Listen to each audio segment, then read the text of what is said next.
AI meets art, revolutionary restoration in just hours. Art restoration is an intricate process requiring patience, skill, and a deep respect for history.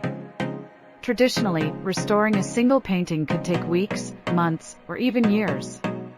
Conservators painstakingly examine damaged works, matching faded colors by hand and carefully retouching tiny sections, sometimes thousands of them, until the original image reemerges. But now, thanks to an innovative breakthrough from MIT, that process may be transformed forever. Graduate student Alex Kachkine has developed a method that bridges the gap between digital and physical restoration. Using advanced imaging, AI-powered analysis, and ultra-thin printed materials, he's created a system that can digitally restore a painting, and then physically apply that restoration to the original work. The technique involves printing a two-layer mask onto a polymer film, one layer for color and another for white base ink. When aligned and applied to a clean, damaged painting, the result is a seamlessly restored surface, without altering the original underneath. This mask is more than just a quick fix, it's a reversible, conservator-friendly solution. It can be easily removed using standard conservation materials, leaving the original artwork untouched. Even better, a digital file of the mask is preserved, ensuring future art historians and conservators know exactly what was added, why, and where.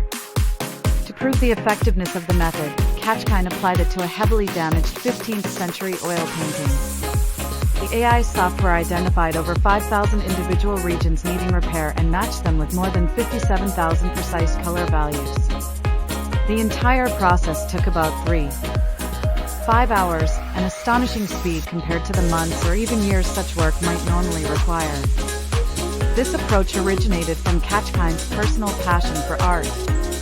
On his way to begin his PhD studies at MIT, he visited galleries up and down the East Coast and realized just how much artwork is stored away due to damage or aging. Inspired by his own experience hand-restoring pieces as a hobby, he saw the potential of combining traditional knowledge with cutting-edge technology. Of course, there's more to this than just speed and accuracy. Ethical concerns remain central. Restoration must be respectful to the artist's original vision and style, and any modern intervention must be reversible and well documented. That's why Kachkine emphasizes that his method should be used in collaboration with experienced conservators, ensuring historical integrity is never compromised. Ultimately, this could change how we preserve and display our artistic heritage. Many damaged artworks that are currently hidden in storage could finally be brought back into public view, not as static reproductions, but as fully preserved originals with clearly documented restorations. In a world where technology is reshaping everything, this method proves